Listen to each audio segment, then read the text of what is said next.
श्रीगुरुभ्यो नमः। हरिः ओम्। ॐ भद्रं कर्णेभिः शृणुयाम देवाः, भद्रं पश्येमाक्षभिर्यजत्राः, स्थिरैरङ्गैः स्तुष्टुवागुंसस्तनूभिः व्यशेम देवहितं यदायुः। स्वस्ति न इन्द्रो वृद्धश्रवाः, स्वस्ति नः पूषा विश्ववेदाः, स्वस्ति नस्तार्क्ष्यो अरिष्टनेमिः, स्वस्ति नो बृहस्पतिर्दधातु। ॐ शान्ति शान्ति शान्तिः। ॐ सहना भवतु, सहनौ भुनक्तु, सह वीर्यं करवावहै, तेजस्विनावधीतमस्तु मा विद्विषावहै। ॐ शान्ति शान्ति शान्तिः। सदाशिवसमारम्भां शङ्कराचार्यमध्यमाम् अस्मदाचार्यपर्यन्तां वन्दे गुरुपरम्परां। श्रुतिस्मृतिपुराणानाम् आलयं करुणालयं, नमामि भगवत्पादं शङ्करं लोकशङ्करं। शङ्करं शङ्कराचार्यं केशवं बादरायणं, सूत्रभाष्यकृतौ वन्दे भगवन्तौ पुनः पुनः।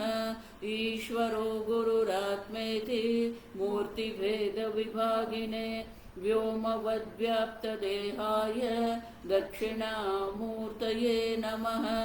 निधये सर्वविद्यानां विषजे भवरोगिणां, गुरवे सर्वलोकानां दक्षिणामूर्तये नमः। ॐ नमः प्रणवार्थाय शुद्धज्ञानैकमूर्तये, निर्मलाय प्रशान्ताय दक्षिणामूर्तये नमः। ॐ प्रज्ञानां सुप्रधानैः स्थिरचरनिकरव्यापिभिर्व्याप्य लोकान्, भुक्त्वा भोगान् स्थविष्ठान् पुनरपि धिषणोद्भासितान् कामजन्यान्, पीत्वा सर्वान् विशेषान् स्वपिति मधुरभुङ् मायया भोजयन्नः।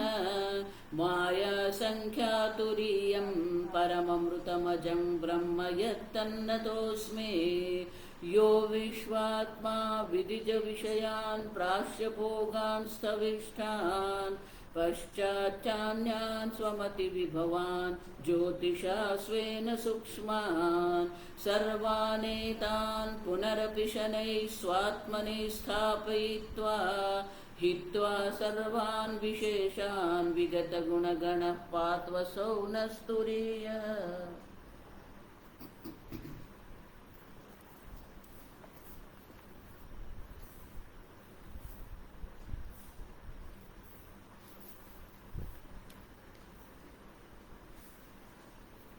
पाना नंबर 104, कारिका 30।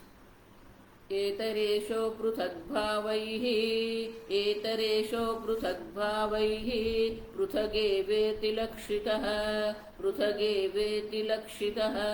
एवं यो वेद तत्त्वेन, एवं यो वेद तत्त्वेन कल्पयेत् सो विशङ्कितः, कल्पयेत् सो विशङ्कितः।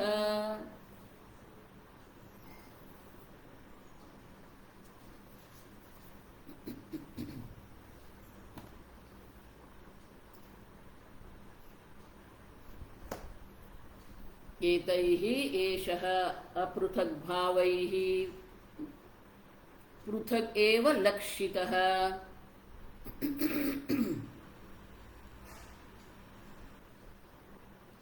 एतैः एषः, एतैः माने उन लोगों के द्वारा। अपृथक भावैः, आत्मा कभी भी किसी से, आप समझो, जो भी है अधिष्ठान से भिन्न नहीं होता है। जो कल्पना, हमने देखा कि जो भी कल्पना होती है, कल्पना कभी अपने अधिष्ठान से भिन्न होती नहीं है। अपृथक, आप समझो, घट की जो सत्ता है, घट का जो अस्तित्व है, वो मिट्टी से भिन्न नहीं होता है। क्या समझ? उसी प्रकार से तद्वद आत्मा विकल्पित है, आत्मा के बारे में जितनी भी कल्पना की गई है वो कल्पना जो है वो आत्मा से भिन्न नहीं है। अपृथक भावैहि एतैहि, आप देखो तो अन्यत्र प्रवृत्ति निरोधे हेतु उक्तम तर्हि प्राणादीनाम आत्मवदेव तात्विकत्वं प्राप्तमिति आशंक्य। अब देखो तो बोले कि ये जो आत्मा है सर्व प्रवृत्ति निरोधे हेतु उक्त, जितनी भी प्रवृत्ति है या जितनी भी कल्पना है, जो भी कल्पना हम कर रहे हैं वो सब कल्पना जो हमारी है वो आत्मा पर हम कर रहे हैं, मानी आत्मा अधिष्ठान है। आप समझो, प्राणादि नाम आत्मवदेव तात्विकत्वं प्राप्तम, तो ये प्राणादि जो है वो भी आत्मा ही है, ऐसा मान लेते हैं। आत्मवदेव कल्पिता नाम अधिष्ठान अतिरेकेण अवस्तुत्वम अपृथक भाव ही। तो ये जितनी भी कल्पना हम कर रहे हैं वो कल्पना का अधिष्ठान आत्मा है, लेकिन वो कैसे दिख रहा है? पृथक एव इति लक्षित है। देखो यहां ही सब लोग गड़बड़ करते हैं, अब ठीक से समझे।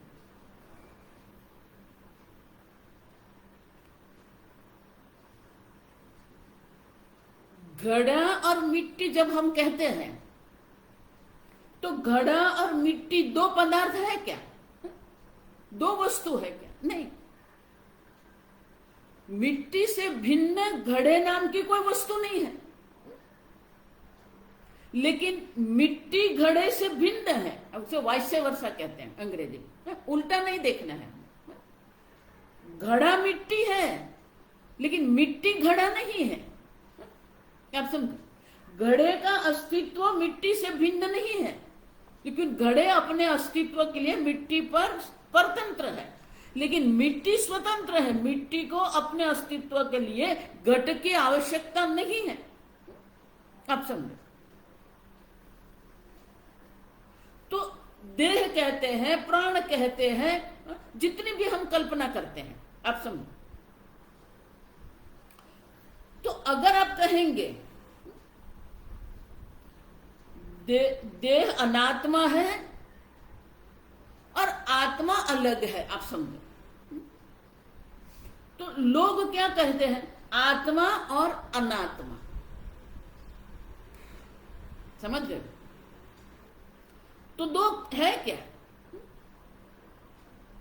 देहिनोस्मिन यथा देहे कौमारम यौवनम जरा, जब भगवान कहते हैं तो देही जो आत्मा है और ये देह है जिसमें युवा कुमारावस्था, युवावस्था, वृद्धावस्था होती है, फिर देहांतर प्राप्ति होती है। ये देह छोड़कर अन्य देह वो आत्मा प्राप्त करता है। अब समझो, अगर इतने पर ही अब वेदांत कह देंगे तो क्या हो गया? आत्मा है जिसने अन्य देह प्राप्त कर लिया, तो दो हो गए, आत्मा और अनात्मा। अब समझो, तो दो है क्या? ये सब लोग इसी से चलते हैं। आत्मा सत्य है, जगत मिथ्या है, दो है क्या? अब समझो, और इसलिए गौड़पादाचार्य जी क्या कहते हैं? अपृथक भावैहि। अब देखो, प्राणादि नाम जो है उनका आत्मा से भिन्न अस्तित्व नहीं है, अपृथक है। अब समझो, प्राणादि जितनी भी कल्पना आप कर रहे हैं वो जितनी भी आपकी कल्पना है वो सब कल्पना ये तय ही अपृथक भावै ही। अब देखो, आत्मा से भिन्न उनका कोई स्वतंत्र अस्तित्व नहीं, अपृथक है, आत्मा से भिन्न नहीं है। घट मिट्टी से भिन्न नहीं है क्योंकि घड़े का अस्तित्व मिट्टी पर आधारित है। उसी प्रकार से जितने भी प्राणादि नाम की कल्पना आप कर रहे हो सब कल्पना जो है अपृथक भाव ही है, अब आत्मा से भिन्न नहीं है। लेकिन हम क्या कह रहे हैं, पृथक इव लक्षितः, ऐसा दिखता है जैसे कि ये सब आत्मा से भिन्न है, पृथक एव, भिन्न है, अन्य है, अन्य दिखते हैं। देह आत्मा से अन्य दिख रहा है, देह आत्मा से भिन्न नहीं है, आप समझो।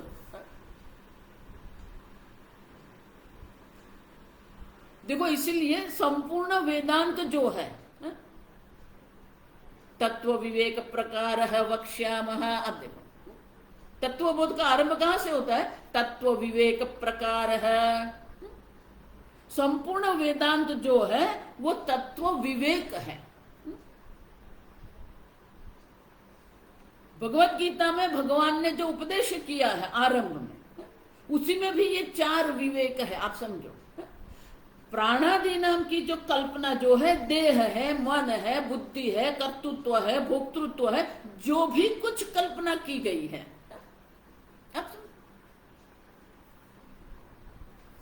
तो आत्मा पर जो हमने कल्पना करके रखी है, वो कल्पना नहीं मानते हैं हम उसे आत्मा मान के चल रहे हैं। अब उसको हमें अलग करना पड़ेगा, और इसीलिए ये विवेक करना, दो वस्तु जब मिश्रित हो जाती है तो उसको हमें भिन्न करना पड़ेगा।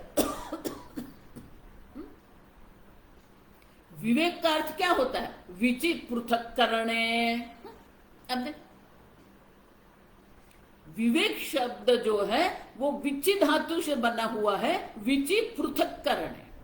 धातु पाठ में कहते हैं विच धातु का अर्थ होता है अलग करना। दो भिन्न वस्तु जो है, दो भिन्न वस्तु एक हो गई है, आप उसको अलग करते हैं। अब ठीक से समझो, ये विचि पृथक्करण है।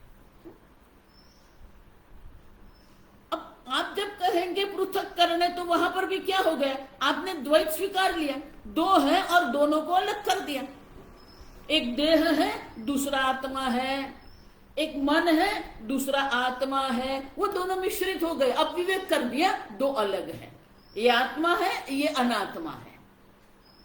समझ रहे हो? तो ये तो द्वैत हो गया, आत्मा और अनात्मा क्या हो गया, द्वैत हो गया। पृथक अपृथक भावैहि पृथक इव लक्षितः, अन्य दिख रहे हैं, अन्य नहीं है, आप समझो। अब देखो, इसीलिए ये तत्व विवेक प्रकार जो है वो 4 प्रकार से हमें विवेक करना है। पहला विवेक जो है उसको कहते सुख दुख का विवेक।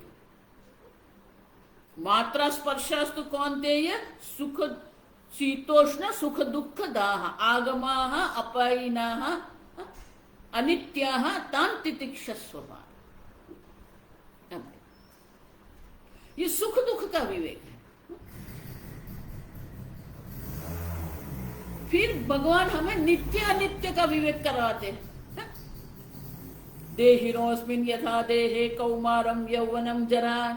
ये देह नित्य है, विकारी है, आत्मा नित्य है। अब समझो, सुख दुख का विवेक करेंगे तो जगत से वैराग्य होगा हमें। फिर आत्मा और देह और आत्मा है, देह अनित्य है, विकारी है, आत्मा नित्य है। नित्य अनित्य का विवेक उसे कहते हैं। आप समझो, उससे भी आगे जाएंगे, अविनाशी तो तद्विद्धि। ये आत्मा कैसे है, अनाशीन है। अनाशीन है माने कि उसका नाश नहीं होता है। जो अन्य है सबका नाश हो रहा है। सॉरी, ये नित्य अनित्य का, विनाशी और विनाशी जो नित्य अनित्य है, देह और आत्मा अलग बताया भगवान ने। वो आत्मा अनात्मा है, देह अनात्मा है। अब समझो, दूसरा विवेक क्या है, आत्मा अनात्मा का है। देह अनात्मा है, आत्मा अलग है। फिर अविनाशी कह के क्या कह दिया, ये सब जो है वो अनित्य है, आत्मा नित्य है। अजो नित्य शाश्वतोयम पुराण है। अब देखो, तो नित्य अनित्य का विवेक कर दिया। फिर दो है, आप समझो द्वैत है यहां पर। सुख दुख का विवेक करेंगे, आत्मा अनात्मा का विवेक करेंगे, नित्य अनित्य का विवेक करेंगे, लेकिन वो द्वैत रहेगा। तो क्या आत्मा और अनात्मा दो पदार्थ है क्या?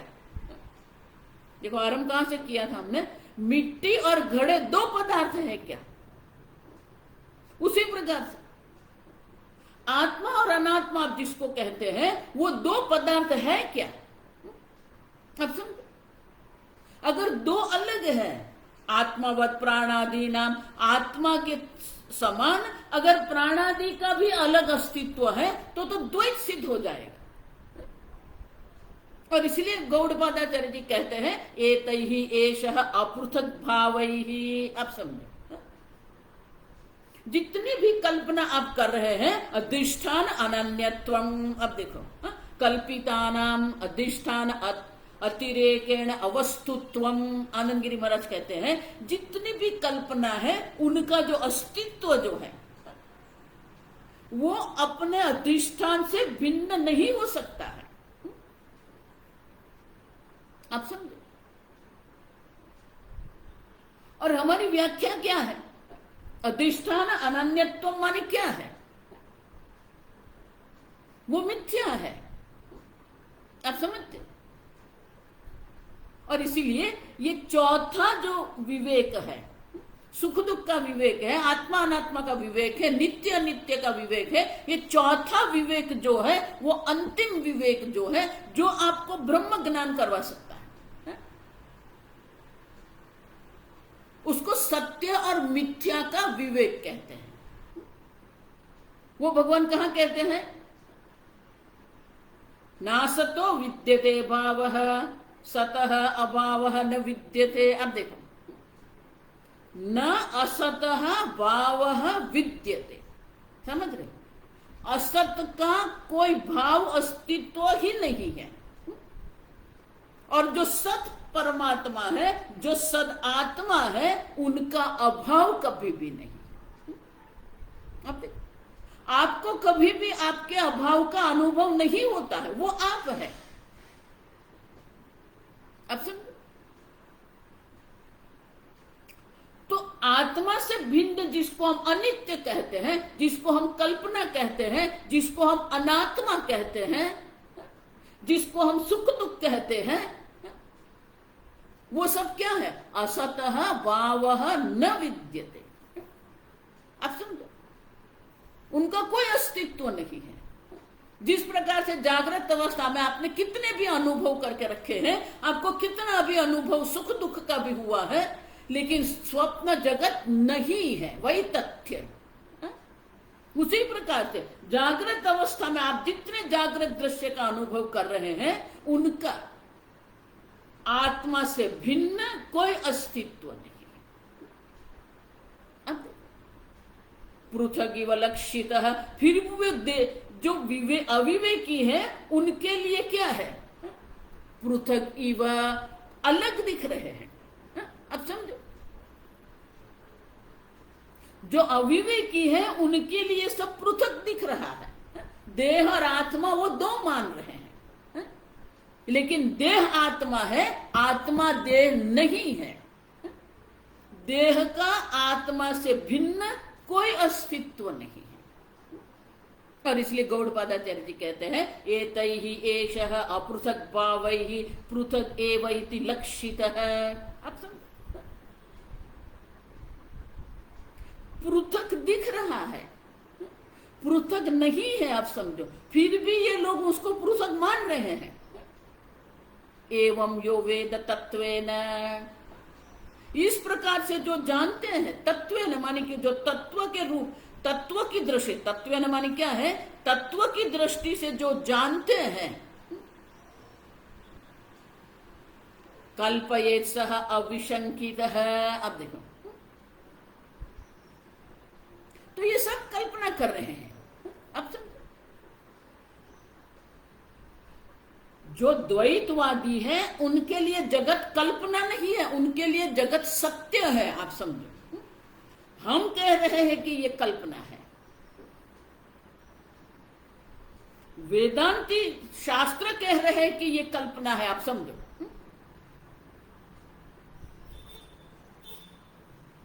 उनके लिए कल्पना नहीं है, वो सब तो उसी को सत्य मान के चल रहे हैं।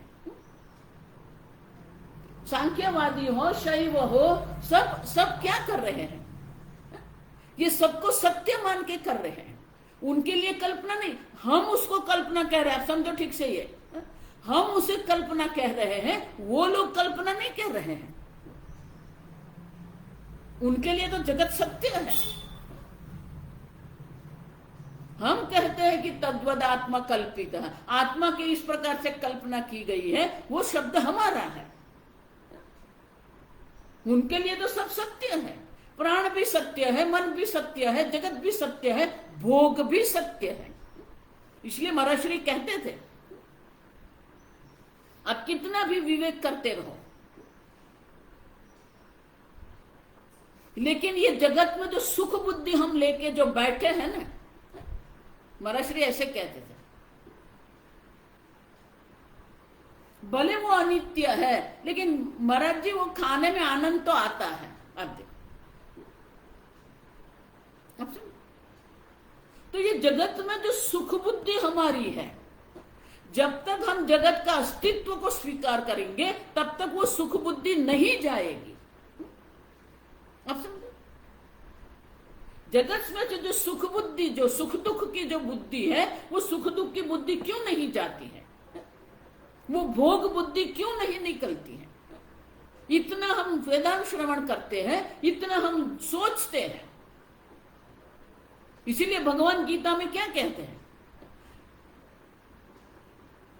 विषया विनिवर्तन्ते निराहारस्य देहिनः रसवर्जम। आप देखो ये शब्द, अगर आप विषय का उपभोग करने का बंद कर देंगे तो विषय वापस चले जाएंगे, लेकिन रसवर्जम, वो रस बुद्धि रहेगी आपके मन में, वो भोग बुद्धि रहेगी। आप समझो, वेदांत हम श्रवण करते हैं, वेदांत चिंतन करते हैं, लेकिन ये जगत में जो भोग बुद्धि है, जो रस बुद्धि है, वो नहीं जाती है।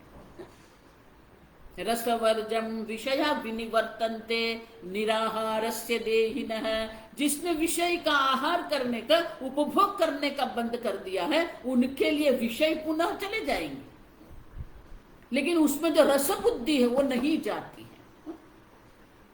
तो भगवान कैसे जाएगी? रसवर्जम रस ही अप्यस्य। आप देखो, उसका जो रस है, मानी रस बुद्धि जो है, भोग बुद्धि जो है, अब देखो, परम दृष्टा निवर्तते। वो परम अनंत आनंद स्वरूप आत्मा का दर्शन जब तक नहीं होता है, तब तक जगत से भोग बुद्धि की निवृत्ति नहीं होती है। अब सब, जब तक ये ब्रह्म ज्ञान में निष्ठा नहीं होती है, तब तक ये भोग बुद्धि की निवृत्ति नहीं। ये मैं नहीं कह रहा, भगवान कह रहे हैं। रसवर्जम रस ही अप अस्य अपि अस्य परम दृष्टा निवर्तते। जो परम एक अद्वितीय तत्व है, जब तक एक अद्वितीय तत्व का दर्शन नहीं होता है, तब तक ये भोग बुद्धि की निवृत्ति नहीं होती है। अच्छा, क्यों? पृथक इव लक्षित है, क्योंकि हम पृथक मानते हैं उसे। ये सत्य और मिथ्या का विवेक जब तक नहीं होगा, ये वैतथ्य प्रकरण के द्वारा गौड़पादाचार्य जी यहां सिद्ध करने का प्रयत्न कर रहे हैं कि ये जगत है ही नहीं, फिर कहां है सुख दुख आपका? आप समझे? है तो फिर सुख बुद्धि भोग बुद्धि आप कर सकते हैं। अब समझो, पृथक इव लक्षित, पृथक दिख रहा है। आप समझो, ये जगत का कोई अपना अस्तित्व नहीं है। एवं यो वेद तत्वेन, वो तात्विक दृष्टि जिसने प्राप्त करनी है। अब समझो, यह एवं वेद तत्वेन, वही भगवान वहां कहते हैं परम दृष्टा निवर्तते। अब समझो, फिर उनके लिए सब कल्पना है। कल्पयेत सह अविशंकित है। अब देखो, फिर वो निशंक होके जितनी भी कल्पना करना है करते रहो, लेकिन तत्व से उनका कोई अस्तित्व नहीं है। तात्विक पारमार्थिक अस्तित्व उनका नहीं है। आप समझो, एवं कल्पितानाम अधिष्ठान अतिरेकेण सत्ता स्फुरणयोः अभावात्, उनकी सत्ता और स्फुरण, सर्व वस्तु को सत्ता और स्फूर्ति देने वाले आप चैतन्य स्वरूप आत्मा है। जागृत अवस्था है, आप जो चैतन्य स्वरूप आत्मा है, इसके कारण है। संपूर्ण जगत को सत्ता स्फूर्ति देने वाले आप हैं। आपके कारण ही जगत की सत्ता है, आपके कारण ही ये देहादि की चेतनता है। आत्मनि भेद दर्शनम अविवेकी नाम अस्तु। और इसीलिए आत्मा में जो भेद बुद्धि, अनेकता की बुद्धि जो हम कर रहे हैं, वो भेद बुद्धि जो है वो अविवेकी के लिए है। अच्छा, विवेकी के लिए कुछ भी नहीं है। अब समझो, और इसीलिए फिर आप जितनी भी कल्पना करना है करते रहो, लेकिन आत्मा तो एक अद्वितीय तत्व मात्र। देखो, तैत्तिरीय उपनिषद में जो सृष्टि प्रक्रिया दर्शाई, वो सृष्टि प्रक्रिया के लिए वहां कहते हैं कि सृष्टि की कल्पना जो की गई है, वो सृष्टि को सत्य सिद्ध करने के लिए नहीं है। सृष्टि न तो सृष्टि अर्थ है, सृष्टि के लिए नहीं है। एक अद्वितीय तत्व के ज्ञान के लिए हम सृष्टि की बात करते हैं। हमारा लक्ष्य तो क्या है? सत्यम ज्ञानम अनंतम ब्रह्म। आप समझो, सदैव सौम्य इदमग्रमासीत एकमेव अद्वितीयम। आप समझो, हमारा लक्ष्य तो एक अद्वितीय सत्तत्व पर है। फिर आप जितनी भी कल्पना करना है करते रहो, उससे कोई हमारी कोई आप देखो, अशंकी विशंकित अविशंकित है, निशंक होके आप कल्पना कर सकते हो, लेकिन आत्मा जो है एक अद्वितीय मात्र है। भाष्य, एतैः प्राणादिभिः आत्मनः अपृथग्भावैः अपृथग्भूतैः एषः आत्मा रज्जुः इव सर्पादि विकल्पनारूपैः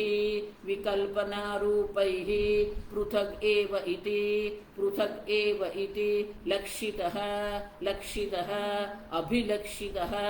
अभिलक्षितः निश्चितः मूढैः इत्यर्थः।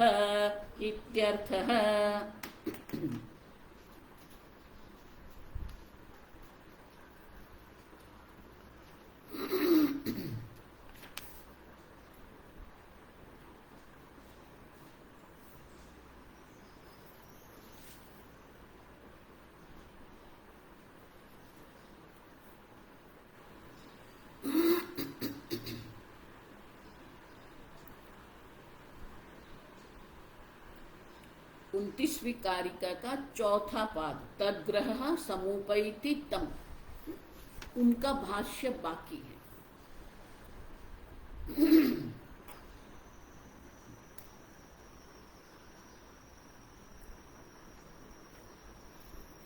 अंतिम वाक्य जो है ना, वो भाष्य का, तस्मिन् ग्रहः तद्ग्रहः तदभिनिवेशः इदमेव तत्त्वमिति। किया नहीं किया मुझे स्मृति नहीं है। मैं स्पष्ट रूप से आपको बता देती हूँ, मुझे याद नहीं है कि हमने किया कि नहीं। सतम ग्रहीतारम उपैति तस्य आत्मभावम निगच्छति इत्यर्थः। तो उनको जिस प्रकार से दर्शाया गया है उसी कल्पना को वो क्या करते हैं। अब देखो, उनके आचार्य ने जिसके ऊपर उनको श्रद्धा है उनको जिस प्रकार से दर्शाया है उसी में अभिनिवेश है। अभिनिवेश माने उसी को सत्य मान के चलते हैं, उसकी बुद्धि उसी में ही अटक गई है। अभिनिवेश का अर्थ क्या होता है, हमारी बुद्धि उसी में अटक जाती है। अब समझो, और क्या करते हैं, सतम ग्रहीतारम उपैति तस्य आत्मभावम, उसी को आत्मभाव, उसी को आत्मा करके वो चलते हैं। ये आत्मा है। अब देखो, दो है, आप समझो ठीक से। जन्म से सहज रूप से हम अध्यारोप करते आए हैं, मैं देह हूं, मैं मन हूं, मैं बुद्धि हूं, मैं इंद्रिय हूं। दृग्दृश्य विवेक में शंकराचार्य जी कहते हैं देहात्म बुद्धि जिसको हम कहते हैं वो सहज है। सहज मानी जन्मना सहज है, जन्म से ही अध्यारोप के साथ ही हम चल रहे हैं। अब वो अध्यारोप तो है ही। अब ये जो आचार्य जिसके ऊपर लोग श्रद्धा करते हैं, वो जो अपना संप्रदाय बना के अपना वाद बना के बैठे हैं, वो लोग जिसको आत्मा कहेंगे, ये जब उनके जो अनुयायी है उसी को आत्मा मान के चलते हैं। स्वामी जी बहुत सुंदर कहते हैं कि पहले से ही हमने अध्यारोप तो करके ही रखा है। अब वो अध्यारोप तो है ही, उसी पर अभी एक दूसरा अध्यारोप करके रख दिया, ये आत्मा है। सतम ग्रहीतारूपैति तस्य आत्मभाव निगच्छति, उसी को आत्मभाव मान के, उसी को आत्मा मान के वो चल रहे हैं। तो आपके जो अध्यारोप थे उनकी तो निवृत्ति हुई नहीं, और उन लोगों ने जो आपको दर्शाया उसी को आप सत्य मान के चल रहे हैं, माने अध्यारोप पर भी अध्यारोप करके रख दिया। समझ रहे हो, उसी को आत्मभाव निगच्छति, उसी को ही आत्मा मान के चल रहे हैं। अच्छा, और इसीलिए गौड़पादाचार्य जी कहते हैं कि इस प्रकार से जितनी भी कल्पना की गई है, पहले से ही अध्यारोप तो है, अब और अध्यारोप करके रखती है। अब इसलिए कठोपनिषद में यमराजा क्या कहते हैं, अंधे नैव नियमानाः यथा अंधाः। अंधेन एव नियमाना यथा अंधा। अंधाः, अंधा माने क्या है, वो भी अपने आप को जानते नहीं है और अपने आप पर अध्यारोप करके बैठे ही है। अंधा माने मात्र अंध है ऐसा नहीं है, अध्यारोप करके बैठे हैं। अब दूसरा अंध आके उनको दूसरा अध्यारोप कराते हैं, उसको भी वो सत्य मान के चल रहे हैं। समझ रहे हो, अध्यारोप तो है ही, अंध है वो लोग, और ये अंध आके दूसरा अध्यारोप करवाता है, उसी को सत्य मान के सब चल रहे हैं। और शंकराचार्य जी वहां लिखते हैं कि अंध, देखो यह कठिनाई क्या है, वो सब अंध है, इसलिए ये अंध है, उसको जो मार्गदर्शन करने वाला है वो अंध है, वो जानते ही नहीं क्योंकि वो अंध है। समझ रहे हो क्या, अंध है, इसलिए जिसका वो अनुसरण कर रहे हैं, वो अनुसरण करने वाला अंध है, वो ये अंध लोग जानते ही नहीं है क्योंकि वो अंध है।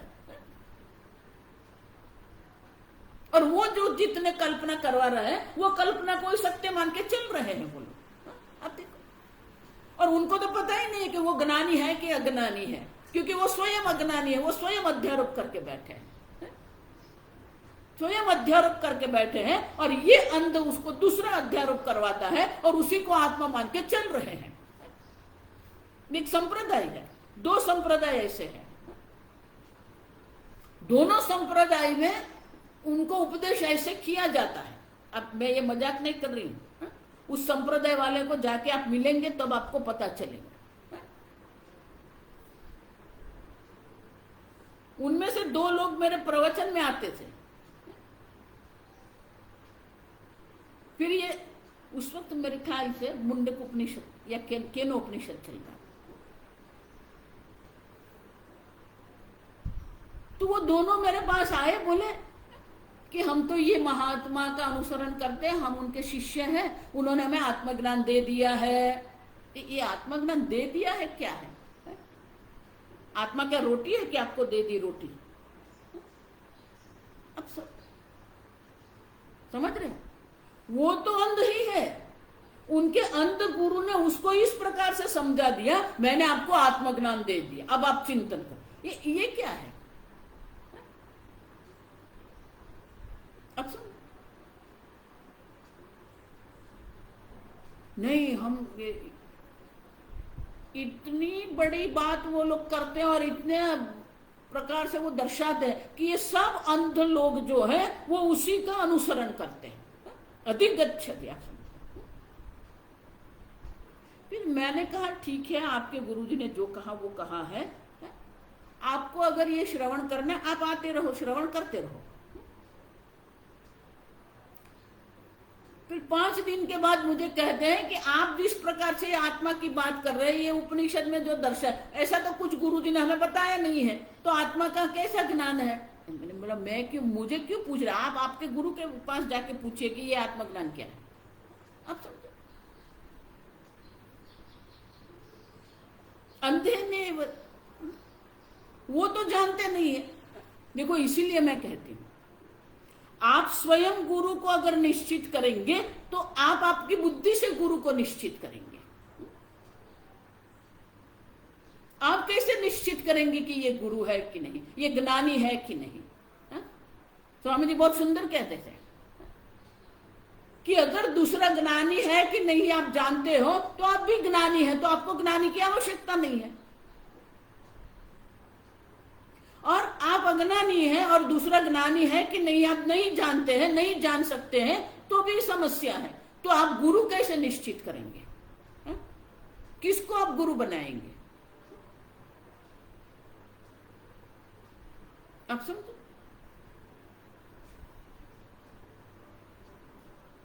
अज्ञानी है तो वो ज्ञानी है कि नहीं जान सकता है, और आप ज्ञानी ही हैं तो आपको ज्ञानी की आवश्यकता नहीं है।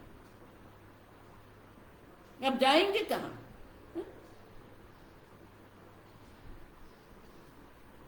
आप समझो? किसको आप गुरु कहेंगे? जिसके अनेक अनुयायी है उसको गुरु कहेंगे? किसको आप आचार्य कहेंगे? आप समझो?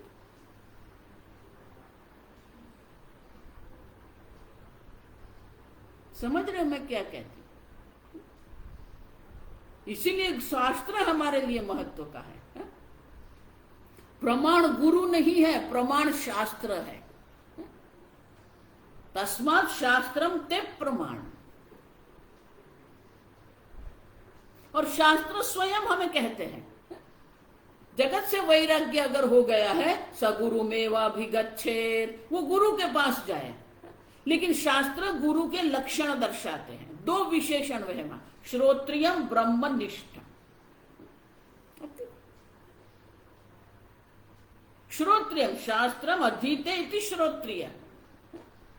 जिसने अपने गुरु के पास बैठ के शास्त्र अध्ययन किया है वो श्रोत्रिय है। जो अपने शिष्य को शास्त्र अध्ययन करवाते हैं वो श्रोत्रिय है। आप समझो? और वो भी गुरु क्यों है? क्योंकि उन्होंने भी अपने गुरु के पास शास्त्र अध्ययन किया है। वो भी गुरु क्यों है? क्योंकि उन्होंने भी अपने गुरु के पास शास्त्र अध्ययन किया है। तो प्रथम गुरु कौन? सदाशिव समारंभाम शंकराचार्य मध्यमाम। श्रुति माता हमें कहती है कि गुरु कौन है? श्रोत्रिय है। इसीलिए 13वें अध्याय में शंकराचार्य जी कहते हैं असंप्रदायवित मूर्खवत उपेक्षणीय। जिसका कोई संप्रदाय नहीं है, उसे मूर्ख के समान, जिस प्रकार से आप मूर्ख की उपेक्षा करते हैं, उसी प्रकार से असंप्रदायवित जो है उसकी उपेक्षा आपको करनी है। आप समझे? गुरु किसको कहेंगे?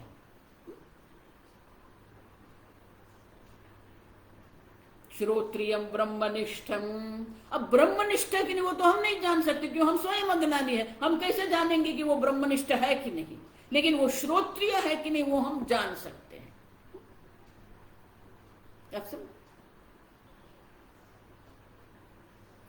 तो 3 प्रकार की शक्यता रहेगी। आप समझ, कोई जो है वो श्रोत्रिय है, मानी शास्त्र का ठीक से अध्ययन किया है और ठीक ठीक शास्त्र के अनुरूप अध्ययन करवाते हैं, लेकिन अभी तक वो ब्रह्मनिष्ठ नहीं हुए हैं।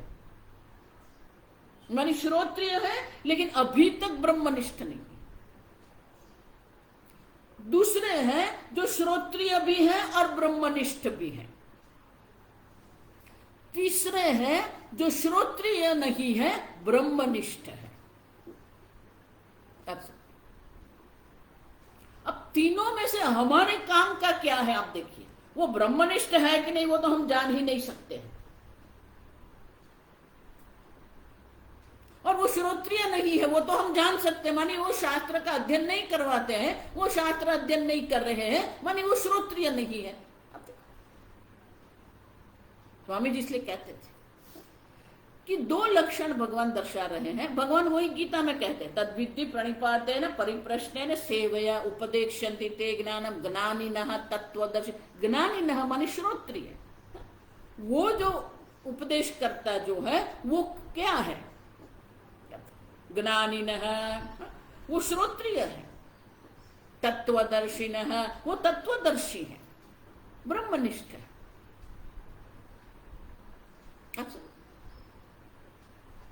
तो अत्यंत अंध बन के अगर आप अनुसरण कर रहे हैं तो आपके किसी भी प्रकार से कोई कल्याण होने की संभावना नहीं है। वही बात कह रहे हैं, सतम उपैति तस्य आत्मभावम निगच्छति। उसी को आत्मा मान के वो चल रहे हैं।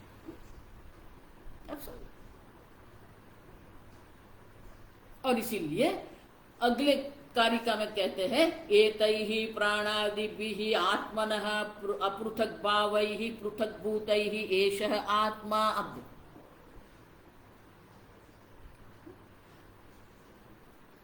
प्राणादिभिः, अब प्राणादि से, अब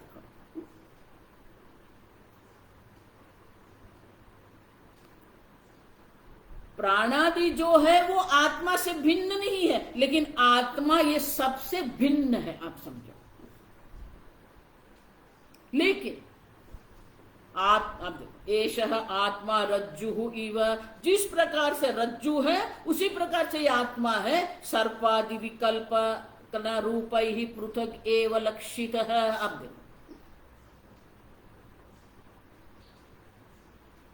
अब आत्मा से प्राणादि का भिन्न अस्तित्व न होने पर भी उसे भिन्न वो लोग मान रहे हैं। कौन है वो लोग? पृथक एवैति लक्षितः, अभिलक्षितः, निश्चितः, वही निश्चय करके बैठे। वो कौन है? मूढ़ैहि इत्यर्थः। शंकराचार्य जी कहते हैं ये पृथक मानने वाले जो है, आत्मा से भिन्न जो मानने वाले हैं, वो लोग कौन है? मूढ़। मूढ़ माने क्या है? अविवेकी। आप समझे? आप समझे?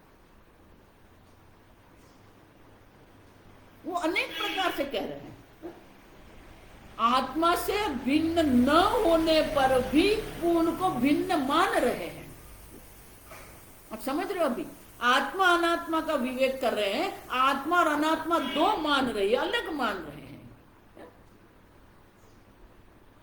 लेकिन अगर वास्तविकता देखते हैं तो क्या है? अपृथक एतैहि अपृथक भावै। आत्मा से अपृथक उनका कोई भाव माने अस्तित्व है ही नहीं, अस्तित्व, फिर भी वो अन्य मानते हैं। एवं यो वेद तत्वेन, लेकिन अन्य जो है, जो जिसके पास तत्व दृष्टि है, तत्वेन मानी जिसके पास तत्व दृष्टि जो है, इसलिए शंकराचार्य जी भाष्य में आगे कहते हैं, विवेकिनां तु रज्ज्वाम् इव कल्पिताः सर्पादयः न आत्माव्यतिरेकेण प्राणादयः सन्ति इति अभिप्रायः। जो अविवेकी है वो ये अनेकता देख रहे हैं, अनेकता में, पृथकता में सत्य देख रहे हैं। लेकिन जो विवेकी है, जो तत्व विवेक करने वाले हैं, जो सत्य और मिथ्या का विवेक करते हैं, आप ठीक से समझे, वही तथ्य प्रकरण है। जो सत्य और मिथ्या का विवेक करने वाले जो है, तो वो जानते हैं, क्या जानते हैं, रज्ज्वामिव कल्पिताः सर्पादयः, जिस प्रकार से जो सर्पादि की कल्पना हमने की है उनका रज्जु से भिन्न अस्तित्व नहीं है, उसी प्रकार से न आत्मा व्यतिरेकेण प्राणादयः सन्ति। अब वो जानते हैं कि जितनी प्राणादि की कल्पना की गई है वो आत्मा से भिन्न नहीं है, मानी कि उनका कोई स्वतंत्र अस्तित्व नहीं है, वो सब मिथ्या है। अविवेकी के लिए ये अनेकता जो है वो सत्य है, लेकिन जो विवेकी है वो जानते हैं कि उनका कोई अस्तित्व नहीं है, क्योंकि उनकी भिन्न, घट से, मिट्टी से भिन्न घट की कोई सत्ता नहीं है। उसी प्रकार से आत्मा से भिन्न ये जगत की कोई सत्ता है नहीं, जगत मिथ्या है।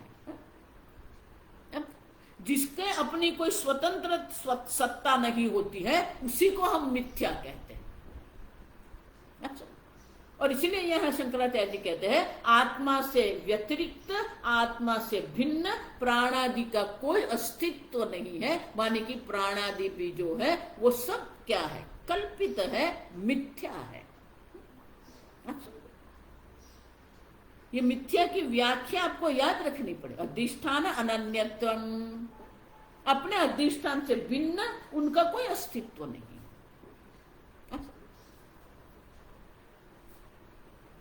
और इसीलिए जो विवेकी है उनके लिए तो आत्मा से भिन्न प्राणादि है ही नहीं, लेकिन जो अविवेकी है वो ये सबको, अनेकता को सत्य देख रहे हैं।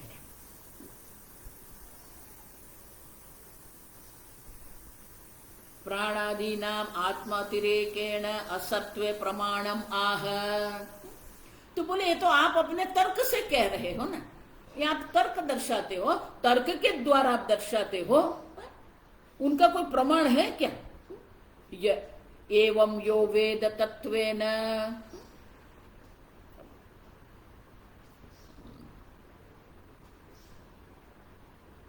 एवं यो वेद तत्वेन, अब ये प्रमाण है। प्रमाण माने शंकराचार्य जी स्वयं वो जो है, जिस वाक्य का ये गौड़पादाचार्य जी अवतरण करते हैं, तो वो वाक्य क्या है? तो आगे शंकराचार्य स्वयं दर्शन, इदं सर्वं यदयमात्मा इति श्रुतेः एवं आत्माव्यतिरेकेण असत्वं रज्जु सर्पवत् आत्मनि कल्पितानां आत्मानञ्च केवलं निर्विकल्पं यह वेद तत्वेन श्रुतितः युक्तितश्च सह अविशंकितः वेदार्थं विभागतः कल्पयति इत्यर्थः कल्पयति कल्पयति इत्यर्थः।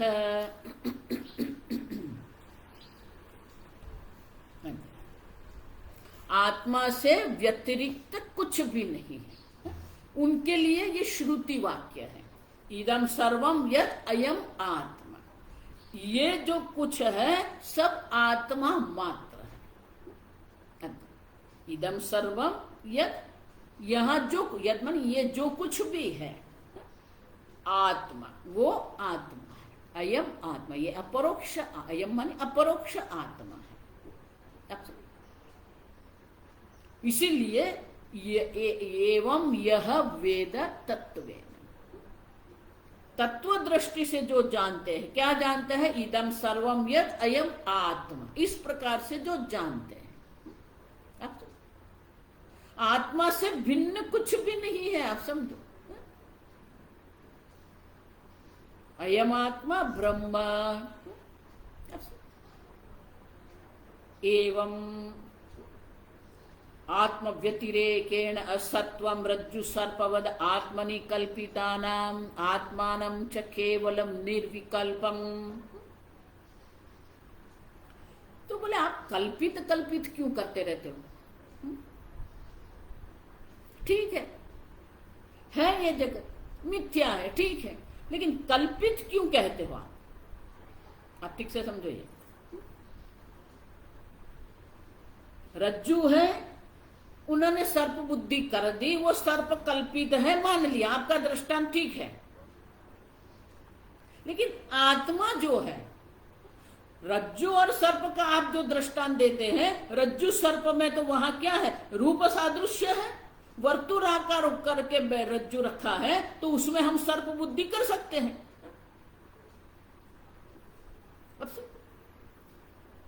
तो सर्प की कल्पना है, वो कल्पना हम कह सकते हैं, लेकिन ये जगत कल्पना है क्यों करते हो आप?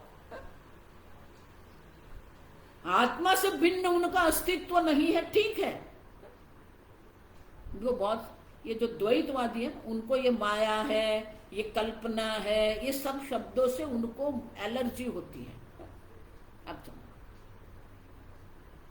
इसलिए वो कहते हैं कि शंकराचार्य जी मायावादी है, मिथ्यावादी है। अरे शंकराचार्य जी नहीं कह रहे कि ये माया है, ये मिथ्या है, शास्त्र कहते हैं कि ये मिथ्या है। आप सब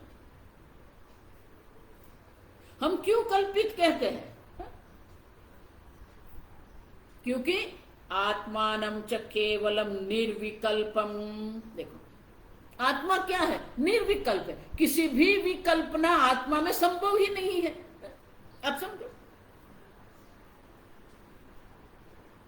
आत्मा निर्विकल्प है, एक अद्वितीय निर्विकल्प आत्मा है। अगर वो निर्विकल्प आत्मा है तो निर्विकल्प आत्मा में किसी भी प्रकार की कल्पना की कोई संभावना नहीं है। केवलम माने एक अद्वितीय, निर्विकल्प माने कोई विकल्पना की संभावना नहीं है। समझ रहे? तो आत्मा जो है वो एक अद्वितीय तत्व है, वो सत्य है। तत्व न मानी वो तत्व दृष्टि से, वो तत्व के रूप में जो जानते हैं। यह वेद तत्वेन, तात्विक दृष्टि से जो जानते हैं। तात्विक दृष्टि कहां से मिलती है? श्रुतितः युक्तितः च। श्रुति के द्वारा, युक्ति के द्वारा जो जानते हैं। देखो इसलिए मैंने कहा ना, गुरु प्रमाण नहीं है, प्रमाण शास्त्र है। लेकिन शास्त्र अपनी बुद्धि से हम अध्ययन नहीं कर सकते हैं, गुरु बुद्धि से हमें करना है। देखो जो उपाधि है ना, वो गुरु नहीं है। आपकी अज्ञान की निवृत्ति कौन करेगा? उपाधि से आपकी होगी नहीं। गुरु की व्याख्या ही क्या है? जो अज्ञान की निवृत्ति करे उसे हम गुरु कहते हैं। गुकारः अंधकारः रूकारः तन्निवर्तकः अंधकार निवर्तकत्वेन गुरु इत्यभिधीयते। जो आपके अज्ञान की निवृत्ति करे वो गुरु है। लेकिन अज्ञान की निवृत्ति वो कब कर सकते हैं? अब समझ, गुरु किसको कहेंगे आप? उपाधि से गुरु है क्या? नहीं। इसलिए मैं हमेशा कहती हूं गुरु वो है, आप समझो ये गुरु की व्याख्या, गुरु वो है जिसकी बुद्धि में अज्ञान नहीं रहा है, अज्ञान की निवृत्ति हो गई है। उनकी उपाधि है, लेकिन जिसकी बुद्धि से अज्ञान की निवृत्ति हो गई है वो आपके लिए गुरु है। तो उनकी बुद्धि आपके लिए गुरु है, उनकी उपाधि आपके लिए गुरु नहीं है। गुरु की भी बुद्धि आपके लिए प्रमाण है, लेकिन हम बाह्य देखते रहते हैं, हमारी दृष्टि बाह्य जगत पर ही है। अब इसलिए ये दो बात है ना, एक तो संप्रदाय है और जिसके अंदर ये जिसकी बुद्धि में अज्ञान नहीं है। देखो इसलिए गौड़पादा, अरे यमराजा कठोपनिषद में यही कहता है, आश्चर्य वक्ता कुशलाम शिष्ट है। अब वो वक्ता आश्चर्य है, क्यों? क्योंकि उनकी बुद्धि में अज्ञान नहीं है। अब तो आश्चर्यवद वदति तथैव चान्य, आश्चर्यवद वदति, वो गुरु जी है जो आपको उपदेश कर रहे हैं, वो भी आश्चर्य है। अच्छा, उपाधि से कोई गुरु नहीं है, उनकी बुद्धि में अज्ञान की निवृत्ति हो गई है, वो बुद्धि हमारे काम की है। हमारी बुद्धि हम और सब जगह पर लड़ाते रहते हैं, लेकिन मुख्य जो है वो क्या है? जो श्रोत्रिय है, जो शास्त्र को जानते हैं। आचार्य कौन, किसको कहेंगे? आचिनोति शास्त्रार्थम इति आचार्य है, जो शास्त्र के अर्थ का संचय कर सकता है। अब जो शास्त्र के अर्थ को संग्रहित करके आपको उपदेश कर सकते हैं वो आचार्य है। आचिनोति शास्त्रार्थम, स्वयं आचरति, स्वयं आचरण कर रहे हैं, शास्त्रोक्त जीवन उनका है। परान शिष्यान आचार्यति, शिष्यों के द्वारा भी उसी प्रकार से आचरण जो करवाते हैं वो आचार्य है।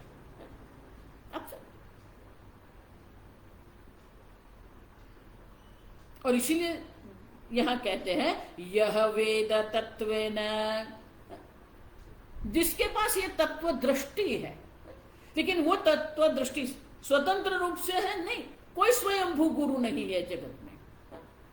श्रुतितः युक्तितश्च श्रुतितः, शास्त्र प्रमाण से जिसने ये तत्व दृष्टि प्राप्त कर ली है, और वो तत्व दृष्टि जो है, वो तत्व दृष्टि ग्रहण करने के लिए युक्ति की भी आवश्यकता है, तर्क की भी आवश्यकता है।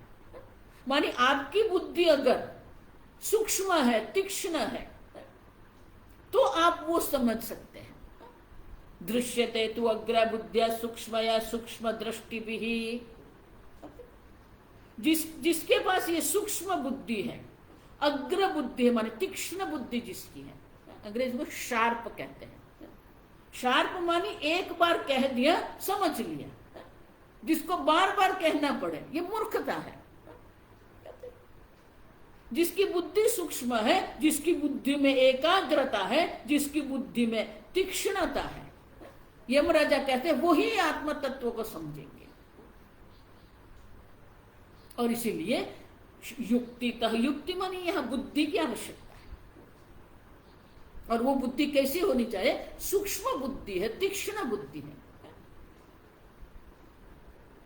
सह, जिसने ये जान लिया है, आप देखो यह वेद सह, वो उसके लिए अविशंकित है, उनके लिए कोई शंका नहीं है, निशंक है वो। आप सब विशंकित, निशंक होकर ये सब कल्पना को वो जानता है, माने कि उनको कल्पना जानता है, उसको सत्य नहीं मानता है, उसमें आत्मभाव वो नहीं करता है। अन्य जो है वो जो दर्शाते हैं उसी में आत्मभाव करके उसी में वो पड़े रहते हैं, लेकिन ये जो है वो तत्व जानते हैं शास्त्र अध्ययन के द्वारा, युक्ति के द्वारा वो जानते हैं। देखो इसीलिए ये शास्त्र अध्ययन जो है वो आवश्यक है। क्यों? क्योंकि गुरु मुख से ही शास्त्र श्रवण करना है, तभी तो ज्ञान होगा ना। नहीं माता जी मैं तो पढ़ता हूं, पढ़ लो।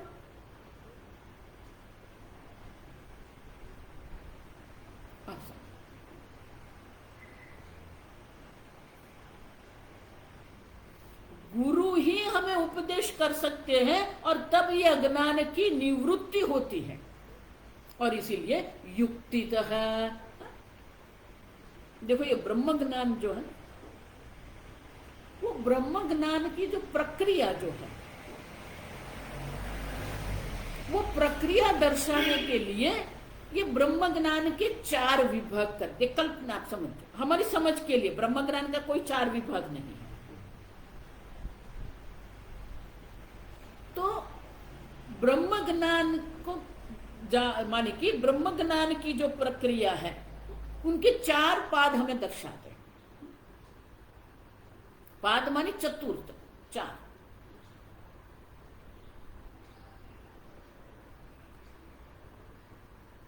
आचार्यात आदत्ते पादम, आचार्य के पास आपको जो समझ में आता है पादम, एक चतुर्थ। पादम तु स्वबुद्धया, चतुर्थ जो है वो आपको अपनी बुद्धि से समझना है। इसीलिए यहां 2 कहते शंकर, श्रुतितः युक्तितश्चाप समझो। आपकी बुद्धि भी उतनी सूक्ष्म होनी चाहिए, आपकी बुद्धि भी इतनी एकाग्र होनी चाहिए कि जो कहा गया है उसका स्मरण आपको रहे। आचार्य के पास आपको एक पाद मिलेगा, एक पाद आप अपनी बुद्धि से ग्रहण करते हैं। आचार्य आदत्ते पादम, पादम तु शिष्य स्वबुद्धया, पादम स ब्रह्मचारिभ्यः, स ब्रह्मचारिभ्यः। अपने सहध्यायी के साथ आप बैठ के जो आचार्य ने हमें समझाया है, जो आचार्य ने उपदेश किया है, वो आप अपने सहध्यायी के साथ बैठ के आप उसका चिंतन करो। ये तीसरा पाद।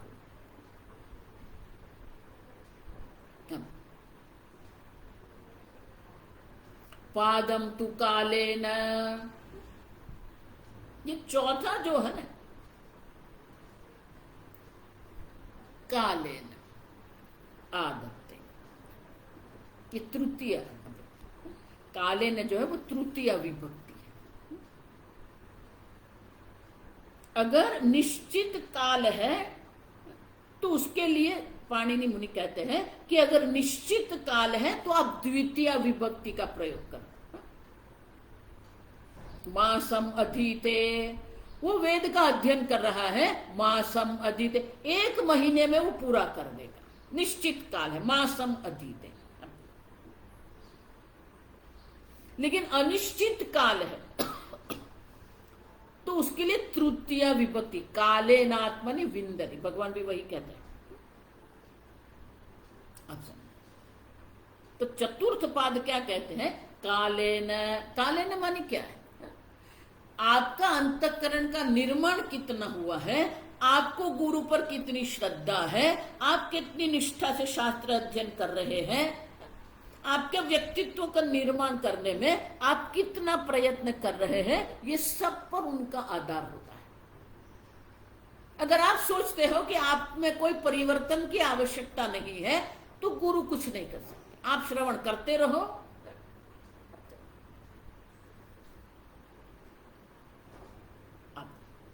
तो जो देरी है आत्मज्ञान में, जो देरी है वो क्यों है? क्योंकि हमारे व्यक्तित्व का निर्माण नहीं होता है। अगर व्यक्तित्व का निर्माण हो गया तो ज्ञान होने में कोई देरी नहीं। ज्ञान हमेशा तत्काल होता है। आप समझो ठीक से, ज्ञान तत्काल होता है। देखो मैं बोल रही हूं, आप सुन रहे हैं, ये तत्काल है। ज्ञान तत्काल होता है। लेकिन अगर ज्ञान में देरी लगती है तो देरी जो लग रही है वो क्यों लग रही है? काल का जो अंतर है वो क्यों है? क्योंकि व्यक्तित्व का निर्माण नहीं है। भगवान वही कहते हैं प्रसन्न चेतस ही आशु बुद्धि पर्यवते, आशु माने तत्काल, अचिरेणाधिगच्छति। अब देखो अनेक बार गीता में भगवान के अयोग माने कि जिसके जीवन में कर्म योग नहीं है, भक्ति योग नहीं है, जिसने अपने व्यक्तित्व का निर्माण कर्म योग और भक्ति योग के द्वारा नहीं किया है,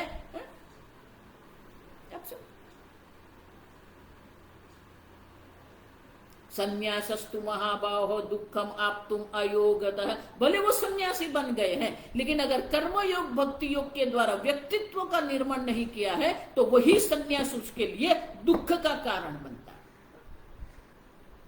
संन्यासस्तु महाबाहो दुखम आप्तुम अयोगतः, लेकिन जिसने अपने व्यक्तित्व का निर्माण किया योग युक्तेन अचिरेण ब्रह्म अधिगत, अचिरेण कोई चिरकाल नहीं है, कोई दीर्घता नहीं है, कोई देरी नहीं है, तत्काल उसको ब्रह्म ज्ञान होता है। अच्छा, और इसीलिए युक्तितः, मात्र श्रुति नहीं, युक्तितः माने कि आपके व्यक्तित्व का भी निर्माण करना पड़ेगा, आपकी बुद्धि को सूक्ष्म बनाना पड़ेगा, आपकी बुद्धि को तीक्ष्ण बनाना पड़ेगा, तब आपको ये ज्ञान हो सकता है। सह अविशंकितः, निशंक होकर वो जानता है कि ये सब कल्पना मात्र है। आप समझो, सह अविशंकितः वेदार्थम विभागतः कल्पयेत। अब देखो, वो ये वेद को जो है, वेद के अर्थ को विभागतः कल्पयति, विभागतः वो वेद के अर्थ को योग्य रूप से जानता है। अब समझो, तो ये विभागतः क्यों कहते हैं? विभागतः कल्पयेत, जो शंकराचार्य जी विभागतः शब्द यहां लगाते हैं, उनका अर्थ क्या है वो हम कल देखेंगे। ओम असतो मा सद्गमय तमसो मा ज्योतिर्गमय मृत्योर्मा अमृतंगमय। ओम पूर्णमदः पूर्णमिदं पूर्णात् पूर्णमुदच्यते पूर्णस्य पूर्णमादाय पूर्णमेवावशिष्यते। ओम शांति शांति शांति। हरि ओम। श्री गुरुभ्यो नमः। हरि ओम।